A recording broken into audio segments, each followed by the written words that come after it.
संपूर्ण शेतामध्ये 12 एकरमध्ये मी निवड पद्धतीनं तयार केलेल्या तूरवानाची लागवड केलेली होती. अतिशय छान उत्पादन त्याचं आलं. आता पीक निघाल्यानंतर बऱ्याच शेतकऱ्यांनी या शेताला हजारो शेतकऱ्यांनी व्हिजिट दिलेली होती आणि लाखो शेतकऱ्यांनी यूट्यूब, फेसबुकवर, इंस्टाग्रामवर ते पीक बघितलेलं होतं. तर जशी तूर मंडळी निघाल्यानंतर शेतकरी बांधव स्वतः घरी येऊन घेऊन गेले, मित्रमंडळी घरी घेऊन गेले, नातेवाईक घरी घेऊन गेले आणि 15-20 दिवसामध्ये ती तूर संपून गेली. त्याच्यामुळं आता ते तूर जवळजवळ दीड पावणे 2 महिने झाले माझ्याकडे तूर शिल्लक राहिलेली नाही. बऱ्याच शेतकऱ्यांचे फोन येतात की तूर द्या, परंतु आता तूरच राहिलेली नाही.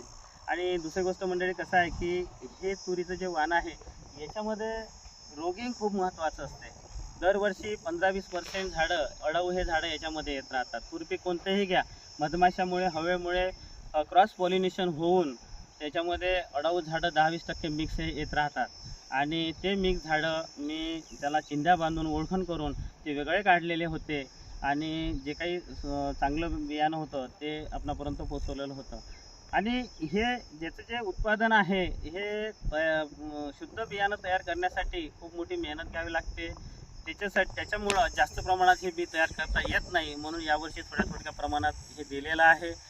आणि जे काही बियाणं जे दिलेलं आहे हे अतिशय सुंदर आणि क्वालिटी बियाणं मी आपल्यापर्यंत पोहोचलेलं आहे. परंतु आता मात्र ते बियाणं आलेलं नाही. परंतु ज्या शेतकऱ्यांचे फोन मला येत राहतात की तेच पाहिजे. पण मंडळी तुम्हाला मी एक सांगतो, पीक कोणतंही घ्या, वाणं तर चांगले पाहिजेच, परंतु त्याचं व्यवस्थापन हे सुद्धा खूप महत्त्वाचं आहे. त्याचा जसं तूर पिकामध्ये जर पाहतो म्हटलं तर तुम्ही आता पाहून राहिले हे एका ठिकाणी असे एक झाड इथे आपल्याला दिसत आहे. बरेच हे इथे जर पाहतो म्हटलं तर बघू शकता आपण 1-1 फुटावर इथं तुरीची झाडं लागवड केलेली होती. हे व्यवस्थापन म्हणजे तुरीचं लागवड करताना छोट्या मोठ्या गोष्टी ह्या जर बरोबर आपण पाहिल्या तर जे काही प्रचलित वाणं आहे मार्केटमध्ये 6-5-6 वाणं आहे त्याच्यापैकी तुम्ही कोणत्याही वाणाची लागवड करू शकता आणि योग्य व्यवस्थापनामध्ये त्या वाणाचं सुद्धा आपण खूप सुंदर उत्पादन घेऊ शकता. असं नाही की अमुकच वाण लावलं पाहिजे, टमुकच वाण लावलं पाहिजे. फक्त त्याचं योग्य नियोजन करा. तूर हे पीक सध्याच्या परिस्थितीमध्ये किंवा जुना काळी बघा किंवा आता सुद्धा 4 पैसे चांगलं देऊन जाणारं पीक आहे. कारण याच्यावर पाहिजे असा व्यवस्थापनाचा खर्च जास्त होत नाही आणि बाजारभावसुद्धा चांगले राहतात आणि त्याच्यामुळे एकंदरीत खर्च वजा जाता मिळणारं जे प्रॉफिट आहे ते आपल्याला चांगलं मिळते. म्हणून मंडळी तूर पिकात ज्या काही छोट्या मोठ्या महत्त्वाच्या गोष्टी आहे, वाण तुम्ही कोणतेही घ्या, प्रचलित वाणापैकी जे काही 6-7 वाणं मार्केटला त्याच्यापैकी कोणतेही घ्या. फक्त लागवड करताना 2 तासातलं अंतर हे मळी असेल तर 7 फुटाचं किंवा जास्तीत जास्त भारी जमीन असेल तर 8 फुटाचं आपण अंतर घ्यायचं आहे. त्याच्यानंतर बियाण्याची लागवड करताना जसं 1-1 फुटावर आम्ही टोकन पद्धतीनं लागवड करतो तशी लागवड करायची आहे. बियाणं लावताना 2 ते 3 बियाणंच एका ठिकाणी पडेल याची काळजी घ्यायची आहे. कारण जर आपण बऱ्याच ठिकाणी पाहतो म्हटलं तर तूर लागवड करताना 10-12 बिया, 8-10 बिया एका ठिकाणी आपण टाकतो आणि त्याच्यामुळे ते झाड बनत नाही. कोणतंही पिकाचं उत्पादन आपल्याला चांगलं घ्यायचं असेल तर त्याच्यासाठी झाड बनणं हे सर्वात महत्त्वाचं आहे. त्याला फुटवे येणं हे सर्वात महत्त्वाचं आहे. म्हणून 2 ते 3 बिया जर आपण 1-1 फुटावर आपण लागवड केली, पाऊण फुटावर किंवा 1 फुटावर, तर झाडाची संख्या पण चांगली राहते. तिथे जर आपण 1.5-2 फुटावर जर झाड लावलं तर झाडाची संख्या पुन्हा कमी होऊन जाते. म्हणून झाडाची संख्या एकरी व्यवस्थित ठेवण्यासाठी आपल्याला पाऊण फूट ते 1 फूट अंतरावर 2 ते 3 बिया लावायच्या आहे. त्याच्यानंतर ते झाड 25 दिवसाचं पीक आपलं झालं की त्याला पहिली शेंडे कापणी करायची आहे. बरेचदा काय होतं की 25 दिवसाचं पीक रोप जे आहे आपलं तुरीचं हे एवढं राहते आणि आपलं मग शेंडे फोडायचं मन होत नाही. असं वाटतं की थोडंसं वाढू द्यावं आणि असं करता 40-50 दिवस होऊन जाते आणि मग 40-50 दिवस झाल्यानंतर आपण कापणी करतो आणि कापणी केल्यानंतर त्याला पाहिजे असे फुटवे येत नाही. म्हणून म्हणजे जसं आता इथे म्हणून आता आपण इथे पाहू शकता की जसं हे झाड आहे, जसं आता आपण इथे पाहू शकता की या झाडाची शेंडे फोडणी हे इथून झालेले आहे. दादा इथं क्लोजअपमध्ये हे बघा, इथून शेंडे कापणी पहिली इथे हे इथून झालेली आहे. त्याच्यानंतर म्हणजे एवढ्या जवळजवळ 6-7 इंचावरूनच याची खोडणी इथून झाल्यामुळे याला इथून पुन्हा फुटवे काढले. त्याच्यानंतर पुन्हा इथून असे वेगवेगळे पुन्हा ब्रँचेस आल्या. तसं इथे पाहतो म्हणलं तर पुन्हा वेगवेगळ्या ब्रँचेस आल्या. म्हणून मंडळी तुरीची शेंडे कापणी करताना 25 ते 30 दिवसाचं पीक असलं तेव्हाच आपल्याला शेंडे खुडायचे आहे, पहिली शेंडे कापणी. त्याच्यानंतर दुसरी जी शेंडे खुडणी आहे ते पीक हे 55 ते 60 दिवसाचं जेव्हा राहते त्यावेळेस आपल्याला करायचं आहे. आणि तिसरी शेंडे कापणी जर आपल्याला पीक दाटून राहिलं असं वाटत असेल, निसर्ग चांगला असेल, पाणी बहुत चांगला असेल, तर त्यावेळेस मात्र तिसरी शेंडे कापणी जी आहे हे 85 ते 90 दिवसामध्ये आपल्याला करायची आहे. पण शक्यतोवर मला असं वाटते की जनरलमध्ये 2 शेंडे कापणी ह्या पुरेशा आहे. आता याच्यात जेवढ्या आपण शेंडे फोडणी जास्त करू तेवढं पीक हे थोडं लेट जात राहते आणि म्हणून 2 शेंडे कापणी ह्या पुरेशा आहे. परंतु जमिनीची ताकद आणि झाडाचं जर व्यवस्थित चांगलं दिसत असेल, असं वाटते की तूर आता दाटून राहिले, तर त्यावेळेस मात्र आपल्याला तिसरी हे शेंडे कापणी करायची आहे. शेंडे कापणी केल्यानंतर त्याच्यावर बुरशीनाशकाचा फवारा हा खूप महत्त्वाचा आहे. कारण ज्यावेळेस आपण अशी कापणी करतो तर त्यावेळेस इथं पातळ चिकटचा स्राव निघून बुरशीची लागण होते. त्याच्यासाठी आपल्याला त्याच्यावर बुरशीनाशक जे काही आंतरप्रवाही बुरशीनाशक आहे त्याची फवारणी करायची आहे. त्यानंतर तुरीच्या उत्पादनामध्ये महत्त्वाचा भाग येतो तो म्हणजे ड्रिंचिंगचा. म्हणजे तूर पीक हे नाजूक आहे. जास्त पाऊस जर झाला तर मूळकूज नावाचा रोग येतो. काही जमिनीमध्ये बुरशी ह्या जास्त प्रमाणात राहतात, त्याच्यामुळे सुद्धा मूळकूज नावाचा रोग येतो. आता बऱ्याच ठिकाणी आपण पाहतो हुमणी अळीचा प्रादुर्भाव बराच वाढत चाललेला आहे. म्हणून त्यासाठी बियाण्याची बीज लागवड करताना बियाण्याची बीज प्रक्रिया करणं खूप महत्त्वाचे आहे. त्याच्यासाठी ट्रायकोडर्मा आणि मेटारिझम या 2 गोष्टी आपल्याला बियाण्याला लावायच्या आहे. त्याच्यानंतर जेव्हा आपण पहिली शेंडे कापणी करतो त्यावेळेस शेंडे कापणी झाल्यानंतर वरून बुरशीनाशकाचा फवारा मारायचा आणि जमिनी मुळामध्ये इथे ड्रेंचिंग करताना पंपाचं नोझल काढून घ्यायचं आणि एकरी 8-10 पंप आपल्याला लागतात. तर त्यावेळेस सुद्धा मेटारिझम आणि ट्रायकोडर्मा या 2 गोष्टी जर आपण ड्रेंचिंगद्वारे तूर पिकाला जर दिल्या तर मूळकूज नावाचा रोग किंवा हुमणी अळी आहे, उधळी आहे, झाड जे अवेळी मरतात ते होणार नाही.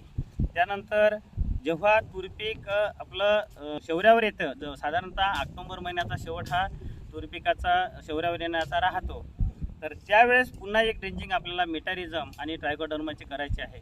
म्हणजे त्यावेळेस जर आपण ड्रेंचिंग केलं तर पीक निघेपर्यंत ते मित्र बुरशी काम करते, जमिनीतल्या शत्रू बुरशीला नायनाट करते. ह्या 2 जर आपण ड्रेंचिंग केल्या तर नक्कीच आपलं पीक चांगलं राहते. त्याच्यानंतर तुरीमध्ये एक फायटोप्टेरा नावाचा बुरशीजन्य रोग येतो. तो तूर शेवऱ्यावर किंवा फुलावर किंवा चलपावर असली त्या पिरियडला जास्त प्रमाणात येत राहतो आणि एवढं मोठं संगमन केलेलं जे पीक आहे ते आपलं वाया जाते. पण त्यासाठी त्याच्यावर सुद्धा आपण नियंत्रण करू शकतो. तर शेतात आपण जाताना जेव्हा आपण शेतात जातो फिरतो तर त्यावेळेस झाडाचं जे हे खोड असतात तर या खोडाकडे पाहत राहायचं. तर हा जो हे खोड आहे आता हे वाळलेलं आहे, तर ह्या खोडाला हिरवं खोड असताना काळा डाग असा दिसतो आपल्याला. म्हणजे जवळ 2 बोटं 3 बोटं 4 बोटं आणि हा काळा डाग पूर्ण असा गोलाकार काळं साल जे आहे हे काळी येऊन जाते एवढ्या भागातली आणि ते साल जळून जाते, वाळून जाते. आणि साल वाळल्यामुळं जमिनीतून जो पाण्याचा पुरवठा आहे, अन्नद्रव्याचा पुरवठा आहे तो झाडाला होत नाही आणि तो पुरवठा न झाल्यामुळं झाड मरते, सुकते आणि हे अवेळी ह्या गोष्टी होत राहते. म्हणून आपल्याला एकच काम करायचं आहे की ज्यावेळेस ही फायटोप्टेरा नावाची बुरशी दिसेल, त्याचे लक्षण मी तुम्हाला सांगितले आहे, त्यावेळेस रिड्युमिल गोल्ड हे जे औषध आहे ते बुरशीनाशक ते डायरेक्ट पंपानं असं खोडावरच फवारत न्यायचं आहे किंवा स्ट्रेप्टोसायक्लिन अधिक ग्लुकापर हे 2 गोष्टी मिक्स करून सुद्धा आपण त्याच्यावर फवारलं तर नक्कीच तूर पिकाला येणारा जो फायटोप्टेरा बुरशीजन्य रोग आहे त्याचं आपल्याला नियंत्रण करता येते. त्याच्यानंतर आहे मंडळी व्यवस्थापनातला पुढचा भाग. दिवसेंदिवस वातावरणामध्ये होणारे बदल आणि कोळी कीड जे वाढत चाललेली आहे, त्या कोळी किडीचा प्रादुर्भाव काही भागात असा पॅचेसमध्ये जास्त झाला तर वाण झाडं येतात, त्याच्यावर विषाणूजन्य रोगाची लागण होऊन जाते आणि झाडे वाण राहते. बऱ्याच ठिकाणी झाड एकच असते पण ह्या एका झाडाला 3 शेंडे 3 फुटवे चांगले राहतात, त्याला शेंगा लागतील, 2-3 फुटव्याला इकडे लागत नाही.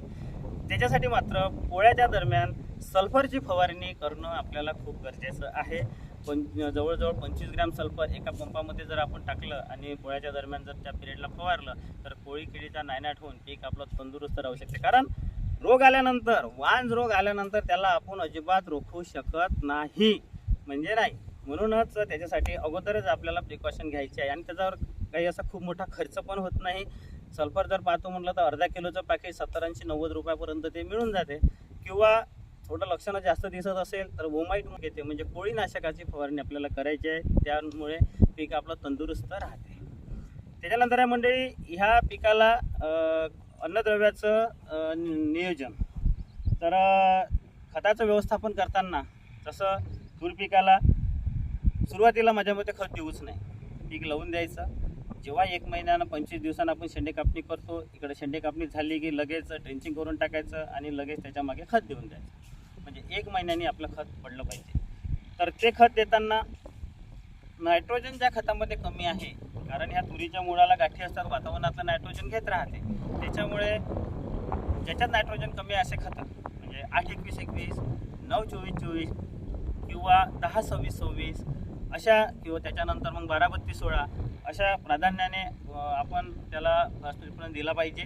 आणि त्या खताची निवड करून आपण त्या तूर पिकाला जर दिली तर तूर पिकाचं जे झाड आहे ते चांगलं बनते, त्याला चांगले अन्नद्रव्य मिळून जाते आणि झाड चांगलं जर बनलं तर उत्पादन नक्कीच चांगलं येते. तर पहिला खताचा डोस तूर 1 महिन्याची झाल्यानंतर, आणि दुसरा जो खताचा डोस आहे, तूर जेव्हा शौर्यावर सुटते आणि पिकाला आपण पाणी देतो, ज्यांच्याकडे पाण्याची व्यवस्था आहे, तर त्यावेळेस मात्र त्या पिकाला खत असं टाकून देणे. जसं आता हे बेड आहे, इथं नाली आहे, तर आम्ही पटपाणी देतो, त्या नालीनं असं खत टोकन यंत्रानं देऊन देतो. तर ज्यांच्याकडे टोकन यंत्र नसेल तर त्यांनी त्या नालीनं असं टाकलं आणि मागून पाणी जरी दिलं तरी त्या पिकाला खत चांगलं मिळते. आणि तूर पिकाच्या उत्पादनामध्ये जर पाहतो म्हटलं तर खरा टर्निंग पॉईंट हा शौर्यावर जे आपण खत देतो तो खूप महत्त्वाचा आहे.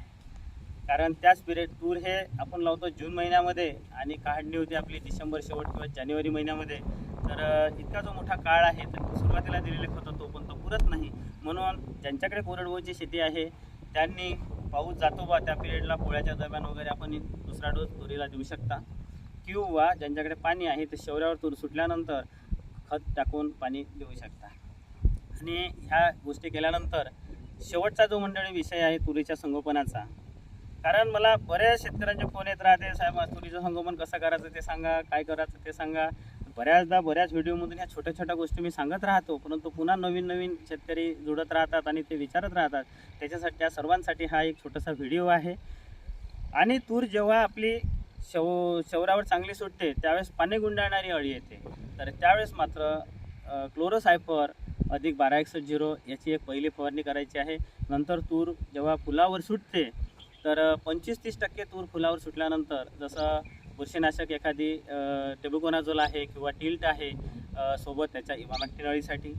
तिथून जेव्हा 60-70% तूर चांगली फुलावर सुटते त्यावेळेस नेटिव्ह बुरशीनाशक आहे ते आपण घेऊ शकता इमामॅक्टिनसोबत, अळीच्या औषधासोबत.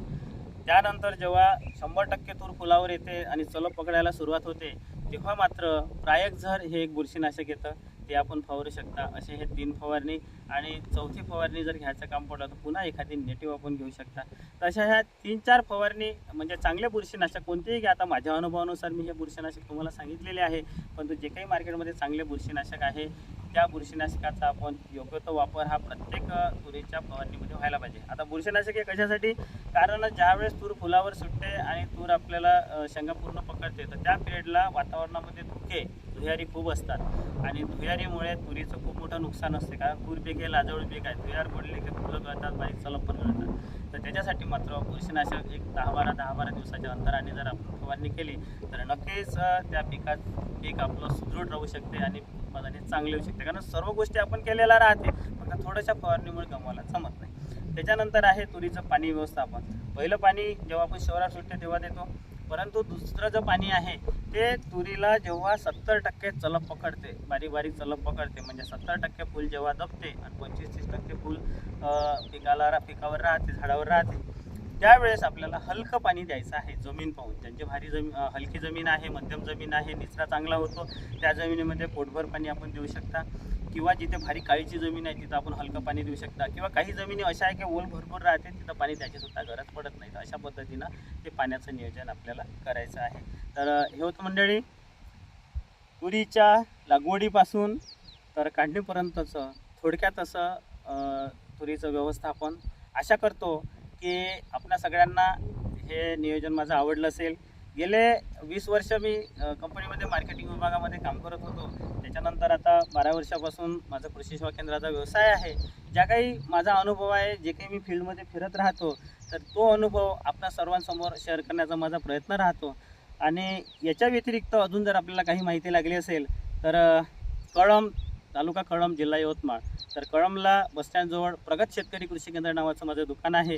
तर सकाळी 9 ते संध्याकाळी 8, 8:30 पर्यंत कधीही आपण स्वतः पर्सनली येऊन त्या ह्या तुरी पिकाबद्दल आहे किंवा कपाशीबद्दल आहे किंवा जे काही आपल्याला अजून माहिती लागेल ते प्रत्यक्ष येऊन आपण भेटू शकता. सविस्तर अशी माहिती आपल्याला दिली जाईल. तर पुन्हा भेटू पुढील व्हिडिओमध्ये. तोपर्यंत नमस्कार.